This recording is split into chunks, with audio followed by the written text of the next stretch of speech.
Welcome to the Entertainment Rants Podcast, your number one source for all things entertainment.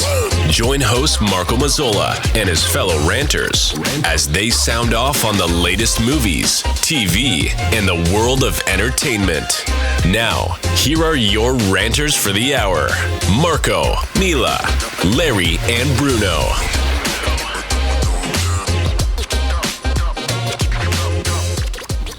Hello, everybody, and welcome again to the Entertainment Rants Podcast. I am, as always, your host, Marco Mazzola.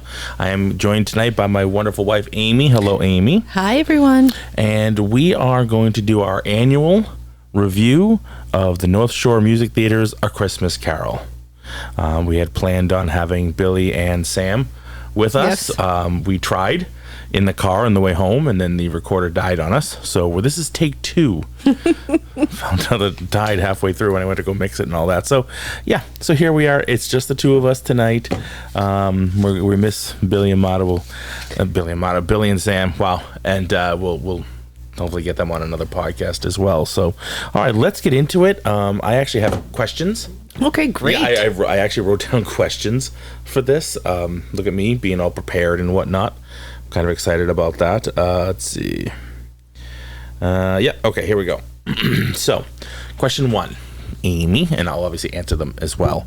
What was your favorite scene, moment in the production, and why did it stand out to you?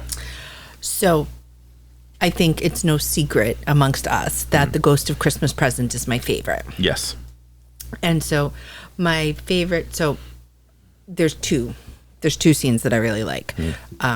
But the first is when the Ghost of Christmas Present first comes, enters, and he's walking around on the stilts and he's singing the carol. Yep. I love that. I just love the presence that ghost has, how he's bigger than life, and just how this particular actor, we've seen this is the fourth time. Mm-hmm. This particular actor, let me find his name, Davrin S. Monroe. He is my favorite Ghost of Christmas Present that I have seen so far. He was so good.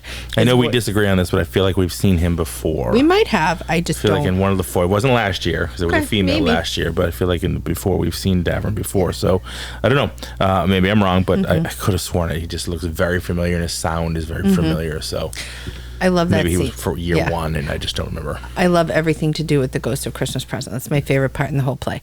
The other thing I like is the first time Marley flies in. Right. It's so dramatic, and it's so well done every time. I just love it. Like the way that he enters, and what was neat this year is because of the added screens. Yeah. Like you could see Marley, and it added like a different ghostly feature with Marley. Yeah, there's a lot of video of him on the screen, and it's awesome. All around, right? Awesome. Yeah, so since Frozen, we've now have the additions of the screens at the North Shore. So that is pretty cool. I do like that, and I like that, more shows than not, they're utilizing those screens. So yeah, that is pretty cool. For me, I'm very similar. I love the Ghost of Christmas Present because of the presence of the singing and the song. I always liked the Fezziwig scene. Oh, when they're dancing in Fezziwig? Yeah, I do. I like the song, obviously, that they play, that they sing. And it's one of my favorite parts of the production. Being year 4, we're always looking for new things. Mm-hmm. And that is one thing I love about the production is that every year, it feels new. It never feels repeated. It's just like, okay, here we go. We're going to see this again. It still feels fresh. It feels new. It's interesting to see what kind of, choices and changes they make. Mm-hmm. They're not that they're drastically changing the story, of course, but, productions and choreography and things like that they might change about it, so it's not the exact same thing every year. The nice thing about that Fezziwig scene is it's one of the only ones of joy. It's one of the first scenes of joy that we really see in the play, and of Scrooge enjoying himself and being happy, and it's really being able to enjoy the fun. Right. It's really, I agree. It's lovely. Okay, so before we go on to question 2, let's just cycle back a little bit and just give a little bit of the update and where people can see this. So this is the 35th anniversary production. And from 1989 to 2024. It is running at the North Shore Music Theater, Bill Haney's North Shore Music Theater in Beverly, Massachusetts, from December 5th through December 22nd. You can get your tickets at nsmt.org. That is the only place to get tickets. We are once again delighted to see David Coffey as Scrooge, as Ebenezer Scrooge. I know this is his 33rd year. Is that correct? 30th year? I feel like there was more. Okay. Nope. No, you're probably right. We already had this conversation. I know we did the first time around during our test record. Right. It is the 30th time that David Coffey and Cheryl McMahon have played Mrs. Dilbert and Scrooge. Right. So.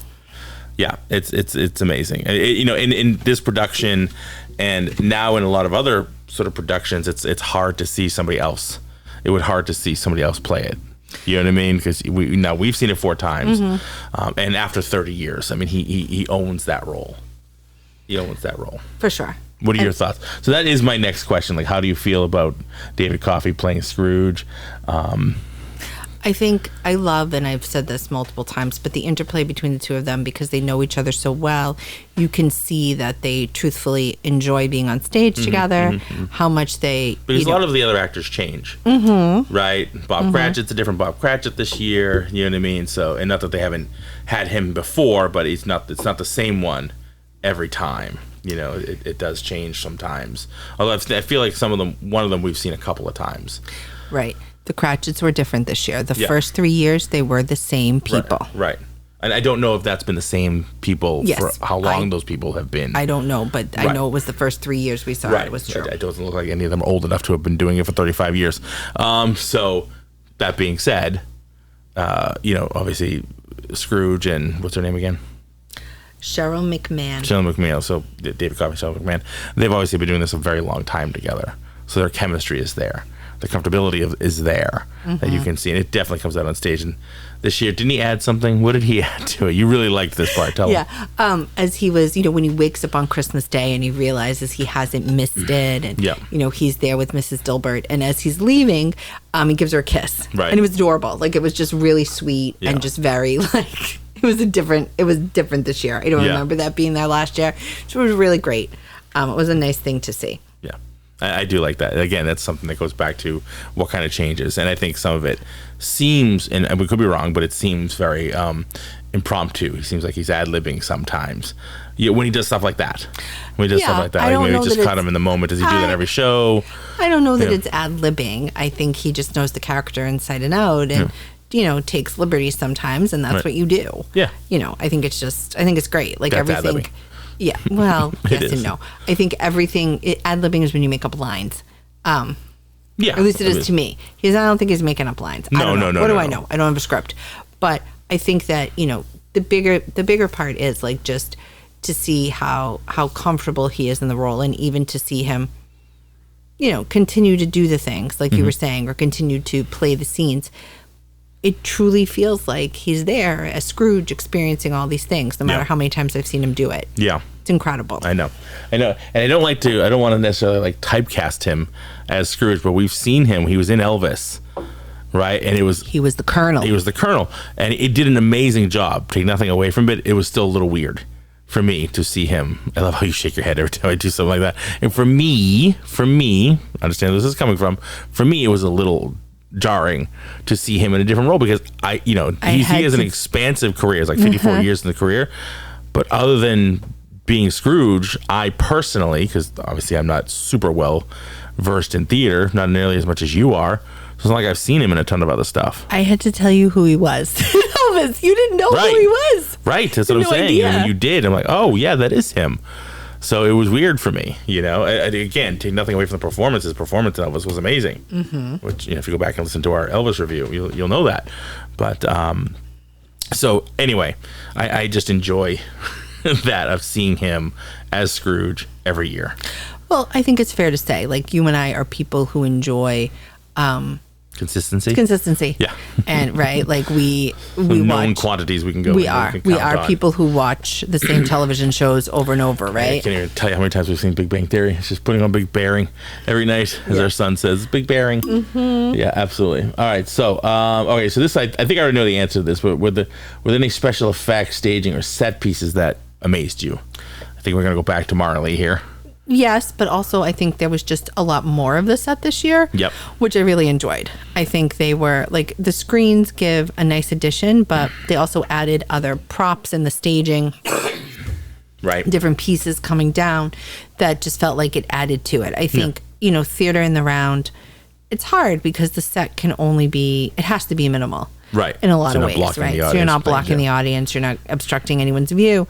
And at the same time, like it always, I always feel drawn in, but this year I felt even more so, even more like I was back in London in the 1800s, even more like I was really in Scrooge's bedchamber, like I was really in Scrooge's bedchamber, like I was really, watching them frolic through London in the streets on the Christmas day. Like it just the whole show is just incredibly, like it just transports you. It does. It really just transports you back there to that place where it's just so, like you know the story. I mean, how many versions of this story have we seen? Right, the Bill Murray movie and all the other adaptations nobody asked for. Sure. Yeah, absolutely, definitely. Stop quoting things you're going to get us copyright infringement. I think we'll be okay. If you haven't seen Spirited, you should. Yes. The Marley scene is, and I liked, like the first year, if you go back and listen to our first year episode, a first year review on this, it was a little loud for me. Like the pyrotechnics and the thing, and your poor little ears. My poor little ears. But the last couple of years has been severely toned down in that respect. It's still boisterous, it's still awe-inspiring, but it's not quite as ear-piercing. I think they really dialed that in, so it was really, like, I was just able to focus on it more. And I think that it felt like there was more of it. Because like you said in our first version of this review, he hit the ground more. Like they put him down on the ground more, and he did more walking around versus just the whole time flying back and forth. Yeah, definitely. You know what I mean? I think that I felt this time the Pearlies, who, I mean, in case people don't know, the people who are, on stage, like the acrobats. Thank you. I was going to say flipping around, and I was trying to think of a better word. More professional. The acrobats. So they're supposed to be like 19th century buskers, which were street performers, right? So they are there, and they're supposed to add, credibility to the thing. But they had a bigger role this time with Marley, like holding him with the chains and moving him, and that felt very like I really enjoyed that, and I thought like it was a little longer, and that it really made it like. Worthwhile. Not too long, but longer. But it was new and interesting and good to see, and I enjoyed that part as well. I really enjoy the Pearlies too. Like I think they're just such a nice addition. Right. It really, it just adds a little fun on the stage. Yeah, I mean their overall sort of retelling and restaging and every year tweaking makes it so much more interesting to go back every year. Because this is kind of our tradition. And eventually, when Christian's old enough, we'll start taking him. And hopefully that'll continue to be our tradition. With going there every year, so it's nice to see it a little different every year. I do enjoy that. All right, the musical numbers. How do they enhance the story? And do you have a favorite song? I don't know if I have a favorite song, but I'm a sucker for a musical. I love a musical, and you know me, I'm big on the musicals. Only since you met me. That's right. But I think that. In this one, the first time we saw it, it really surprised me that there wasn't as much music to it as there was. Yeah. And that, I really enjoy it. I think that's what I enjoy the most about when Christmas Present comes out. Yeah. Is that he comes out with a song, and it's boisterous, and it's joyful, and we get to see him strutting around and singing. I don't know the name of that song, but that one would probably be my favorite. It's not helpful. Is there a list in here? No, there is not.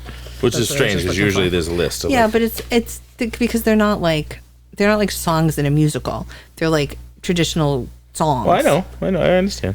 So I'm just used to the program having the musical list of what we're gonna see. Because the musicals, right? This is not. No, it's not. It has music in a story, in a play, but I'm smacking things. Yeah. There's music in a play, but still. For me, they absolutely enhance. Yeah. I don't know about you, but still the one in Fezziwigs is still my favorite. Here we go. Wassailing. Wassailing, excuse me. I always say wandering because no. whatever wassailing means. And Wandering. yeah, well, there you have it. There, I've just translated it for you all. You're welcome. Awesome. All right. Okay. This we kind of touched on this a little bit, but did you notice any unique twists, creative liberties taken with the classic story? And if so, what did you think of them? I don't think that I noticed any creative liberties or twists taken with it. I think, the story is the story, right? Right. So yeah. I think every actor interprets their role a little bit differently. Mm-hmm. So that always, like having a new Mr. and Mrs. Cratchit this year, the kids are often different people, I think. So, seeing people interpret that a little bit differently feels, brings a newness to it every year. Yeah. I think that for me, that's the biggest difference. And that really, continues to pull me in as much as having like David and Cheryl there to anchor it. Yeah. And then everybody else falls in. Like, I think when you have that strong foundation and base, you just build off of it naturally. Yeah. I feel like the beginning was a little longer or different than this year, which was good. Really? Like, yeah, for some reason, I'm like in my head, again, this could be that Mandela effect I was talking about the first time. Like, is it just the opening scene felt a little different? Maybe they restructured a little bit, they added something. I don't really know. I don't remember. I don't remember thinking that. I'm like, there was some parts I'm like, I don't remember this from last time. You know what I mean? Like, I don't remember. It was thinking all that. great. Don't get me wrong. Yeah. It was really good. I was happy. It just gives you a little bit more story, a little bit more depth to the town and the people and everything that were there. So I know that's just me. I felt like it took a little longer to get to see Scrooge when he first comes out and he's wandering through the city. No, I don't know. I didn't feel that. I'm not saying you're wrong. I don't remember thinking that. But, could be. Yeah, that's just me. Could be. All right, cool. Let's see. Next question. Oh, well, I mean, this is a pretty obvious one. Is how well did the production capture the spirit and the themes of Christmas? I mean, it's a Christmas Carol. Yeah. Yeah. I mean, I always, like, it's because we see it so early, it's always like the kickoff to the holiday season for us. And I enjoy that. So I look forward to this as like the official start of Christmas. And for me, like, this is just how we do it. We go up to work, I have a glass of wine, we sit and watch it. It's wonderful. And then I'm feeling all Christmassy when we leave. Yeah. And I mean, so to me, there's like not much better, Definitely. I mean, I'd see it on the day after, Thanksgiving if I could. Right. If they were already playing it, sure. Yeah, absolutely. All right, cool. I mean, I'm going to skip the last couple because a lot of them we've already kind of touched on. And we already got your answers on some of the other ones here. But is there anything else you wanted to add? I think it's wonderful to keep coming back and seeing things that are different, noticing like little changes or little tweaks or things that you haven't seen before. I think something that we haven't touched on quite yet is the musicians and how much of a part they play in this, and that they're all in costume as well. Yes. They're lifted. That's one of my favorite parts. Yeah, they're lifted over the audience, so you get to see them and see them coming around, and it really they're not hidden under the stage as they usually are. They're part of the performance, and you get to see that, like you said, they're all dressed in their period costumes, and so they are definitely part of it. It adds so much. It really does. I think to the whole thing, and it really. The other thing that I've noticed with the stage, and this. I noticed it in Titanic too. It's different. Like there are like different. It's a different shape, and there are stairs, and there are. It's definitely different. Yeah, and we talked to Mike last year about and how they go through that. Like almost every stage is somewhat different. Yeah. So in the center, if there was like more of a square that slides out versus it just being a circle that drops down or lifts up. You know what I mean? So that was kind of cool. So I think they have different stages they lay on top.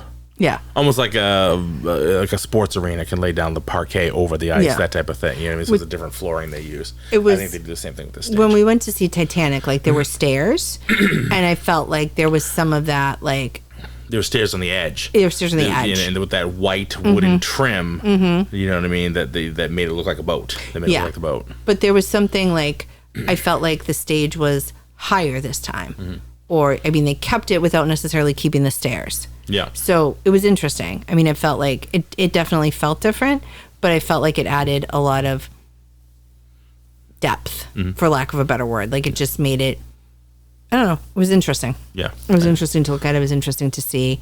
It was interesting to really, you know, like all the other things. Yeah. I mean, I can't, like, it's just such, I don't know. I keep using the word joyful, but it is. Yeah. It's just so. It is. Such a happy, joyful Even production. though, like, the most of it is not a joyful story until the very end. But it is, You know though, what I mean? because you see how everybody else is joyful despite him. Yeah. And how, you know, while he's full of misery, the rest of the world is happy. Even his nephew. Yeah. And who doesn't have, you know, I mean, the poor nephew lost his mother, Yeah. Fred, who, fun fact, Fred is Bronson, let me find his name. Anyways, Bronson Norris Murphy. Mm-hmm. He was the backer in Titanic.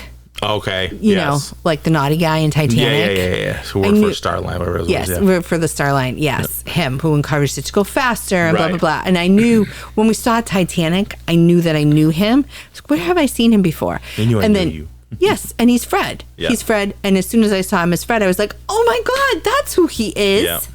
And it just, you know, I mean, but this show is such, you know, an anchor point for me with so many things that it really is. you know, that I pull from that. But, I mean, it's absolutely an anchor point Yeah. for our holiday season. but if you look at, I mean, you look at everyone else in that play, they're all happy. yeah. Even the Cratchits. Look at the Cratchits. What do they have to be happy about? They have like 2 bites of food Yeah. and no coal and no nothing, and Tiny Tim's going to die. But Oh, they're Super happy. Small Steve? Yeah. Yeah. But they're happy and they're joyful and they're making the best of it. Yeah. And they're trying Micro Mike. to stop. Yeah, but But they're, you know, they're Little trying to Larry. make the best Yeah. of it. Yeah. And, you know, then there's Scrooge with all this money and all these things that he thought would make him happy. And he's not. He's absolutely miserable. yeah. I mean, because that's what he's chosen. And it is truthfully about how, you know, a lot of life is about choice. Like your circumstances are what they are, and sometimes you can change them and sometimes you can't. But what you ultimately have control over is your perception and your feelings. And that's what you have to do. And that's, you know, you can choose to be as positive as you can in each situation. No one's saying you need to be fake or we don't have to have toxic positivity. But if you can, you know, the Cratchits knew Tim was very sick. Yeah. They knew he wasn't going to live very long, but they tried to enjoy their time with him. And that's how it has to be. Yeah. We have to try to enjoy what we have. I think, you know, like, I think there are people we all know who could use a visit by 3 ghosts. Maybe even, you know, I mean, I'm not You perfect. still expect them to kiss the ring?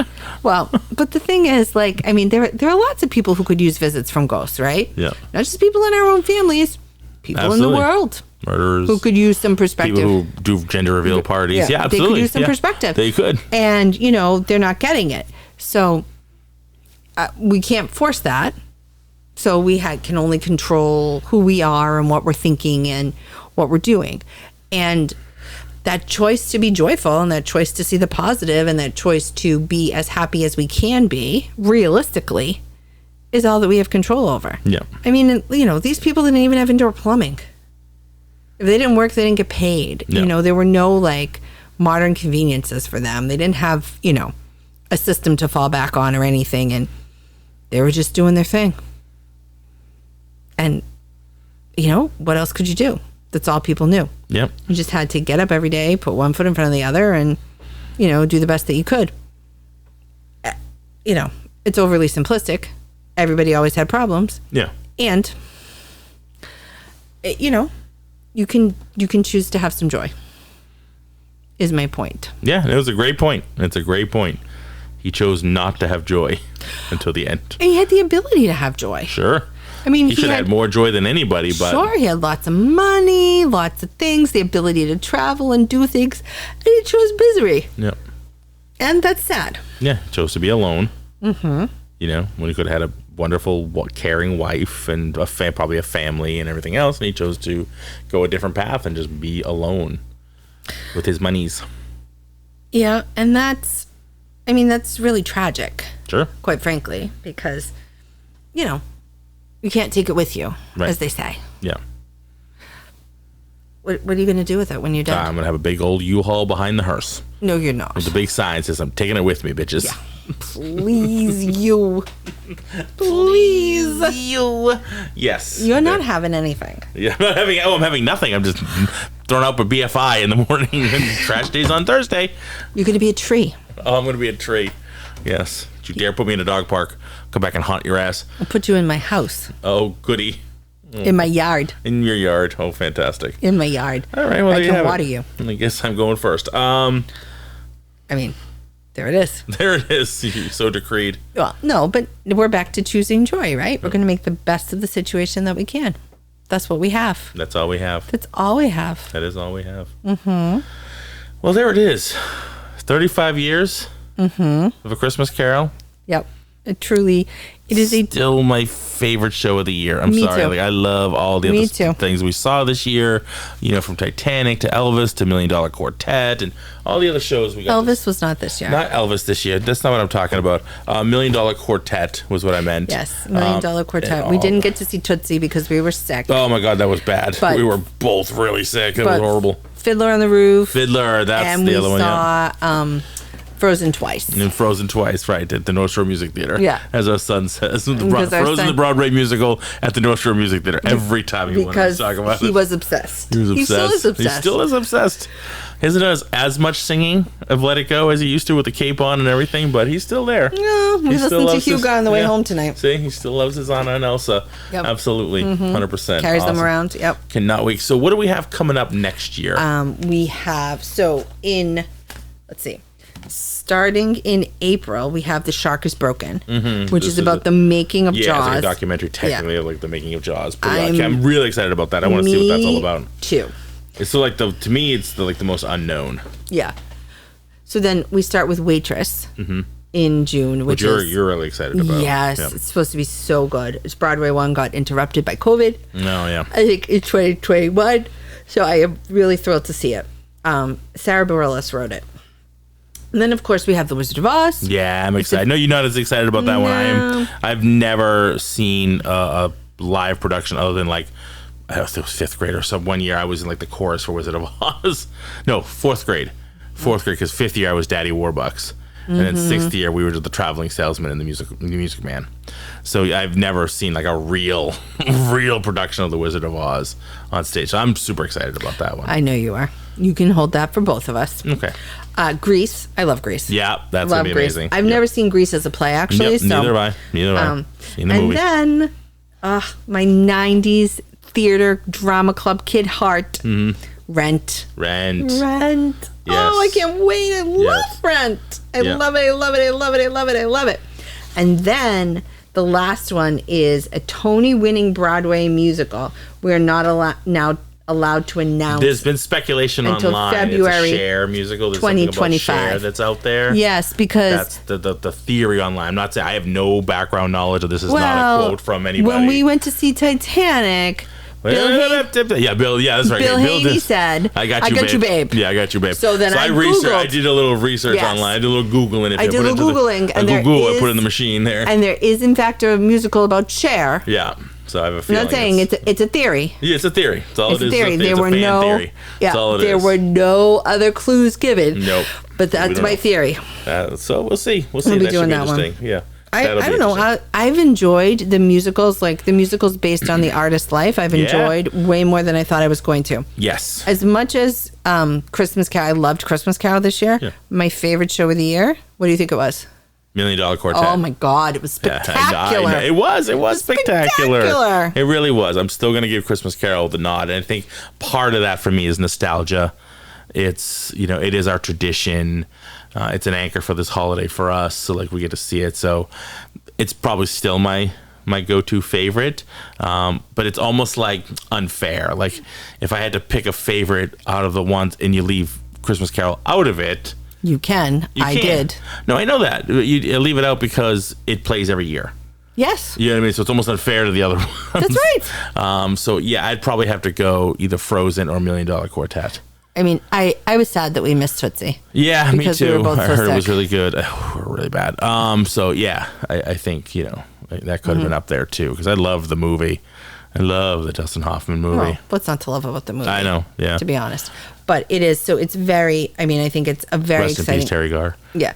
I think it's a very exciting season for next year. We're really looking forward to it. We can't wait absolutely. to see, to see these. Waitress, I've listened to a few songs from it, so I haven't decided yet if I'm going to explore that. Yeah. Or if we're just going to leave it alone. Yeah. We're going to go in cold. Yeah, I mean, because the rest of them, except for the mystery one, I know Grease. I can sing every song. Rent, come on now. Yeah. You did Drama Club in the 90s. You know Rent, forwards, backwards, and, you don't just know how many minutes are in a year. You know all the other things. Where to Take You Out Tonight and all that other stuff. Right. And the Kit Kat Club. So yeah, I got nothing, by the way. No, it's not the Kit Kat Club. It's the Cat Scratch Club. I have the Kit Kat Club I've never seen Rent, just so you know. Yeah, the Kit Kat So Club that's going to be a complete newbie for me. Oh, my God. The Kit Kat Club is what's that one that we went to see when we were first dating?